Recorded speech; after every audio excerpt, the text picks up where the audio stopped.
Tumefika sasa mwaka wa 10 kwa Halotel na mwaka wa 9 kwa Halopesa, na hivyo kama ambavyo imekuwa ni wajibu wetu kwa kutambua kwamba kadri tunavyowahudumia ndugu zetu wanajamii wa Tanzania, pia tunawajibika kurudisha kwa jamii, kwa sababu tunajua katika jamii yetu kuna changamoto nyingi.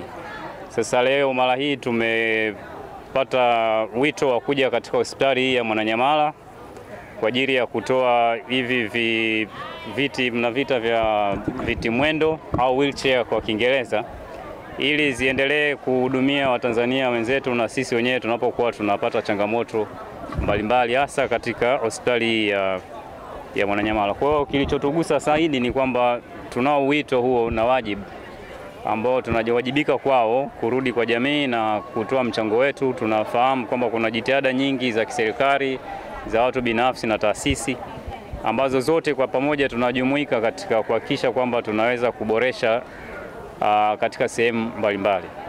Kwa hiyo wito wetu ni kuendelea kualika watu wengine pia na taasisi kuendelea kushiriki kwa pamoja kuangalia mahitaji mbalimbali katika jamii zetu za Tanzania na maeneo mbalimbali ambapo tunaweza kwa namna ambavyo tunaweza. Lakini pia tuendelee kutoa wito kwa wateja wetu kuendelea kutumia huduma za Halopesa pamoja na Halotel, kwa sababu kwa matumizi yao tunaendelea kutanua huduma zetu, lakini pia tunapata uwezo wa kurudi kwa jamii. NZ of Halotel and NZ of Halopesa, we are serving the people of Tanzania with their trust and commitment. So our Junio has always been more than technology or finance. It's about people.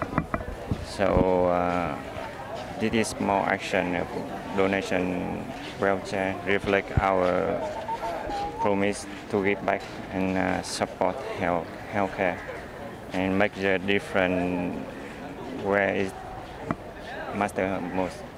So together, we want to say together we are move forward, stronger, kinder and connected to our community. Napenda kushukuru uongozi wa Halotel na timu nzima ya Halotel na Halopesa kwa kuwiwa kufanya jambo hili la kurudisha kwa jamii katika zawadi hizi za wheelchair ambazo ni kifaa muhimu sana katika utoaji wa huduma, hasa katika kumuhamisha mgonjwa kutoka mahali moja kwenda sehemu nyingine.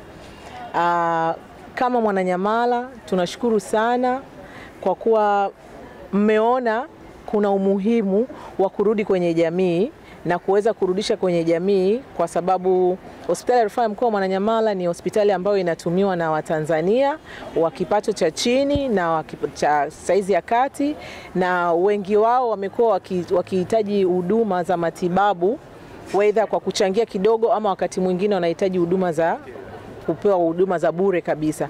Kwa hiyo kwa tendo hili mlolifanya tunawashukuru sana, na tunawaomba msiachie hapa, muendelee kuangalia namna ya kuendelea kurudisha ama kutoa zawadi kwa jamii, kwa sababu mahitaji ni mengi, kwa kuwa wagonjwa ni wengi na mahitaji ni wengi sana, na hasa ambao wanahitaji huduma, wananchi wa kawaida ambao wanahitaji kuhudumiwa. Kwa hiyo tunasema asante sana Halotel through Halopesa, na tunawakaribisha tena Mwananyamala. Ningependa kuwashukuru uongozi wa Mwananyamala hospitali pamoja na familia nzima ya Halotel Halopesa kwa kusanyika pamoja hapa siku ya leo, na kupitia vitu vyetu vilivyoleta siku ya hapa kwa ajili ya kutegemea kama vitaenda kusaidia wagonjwa mbalimbali ambao wanatembelea, wanakuja kwa ajili ya kutibiwa hapa Mwananyamala. Lakini pia ukiachana na hivyo, tungependa pia kuwashukuru wateja wetu kwa kuwa na sisi miaka 9, sio mchezo. Kwa hiyo tunapenda kuwashukuru sana wateja wetu kuwa na sisi tangu kuanzishwa kwa Halotel kwa miaka 10, lakini pia kuanzishwa kwa Halopesa tangu tulivyoanza mpaka siku ya leo hii. Kwa hiyo ningependa sana kuwashukuru wateja wetu, lakini pia kuwashukuru uongozi wa Mwananyamala kuweza kutukanisha siku ya leo hapa kwa ajili ya kutoa wheelchair hizi ambazo tuna imani kwamba zitaenda kuwasaidia zaidi ya wagonjwa wengi wanaokuja kutibiwa hapa siku ya leo na siku zote zinazoendelea. Kwanza ukiongelea Halopesa unaongelea kwamba ni mtandao unaoongoza kwa makato nafuu zaidi. Hicho cha kwanza. Lakini pia ukiachana na hivyo, kwa upande wa teknolojia, wateja wetu kwanza wanaendelea kufanya miamala zaidi, lakini pia ukiachana na miamala, kwa upande wa teknolojia tunaendelea kuboresha huduma zetu siku zaidi ya siku. Na wategemea mambo mazuri zaidi ambayo tunakuja kwa ajili ya kudumisha bidhaa zetu kwa upande mmoja na mwingine kwa ajili ya kurahisishia zaidi wateja wetu miamala yao.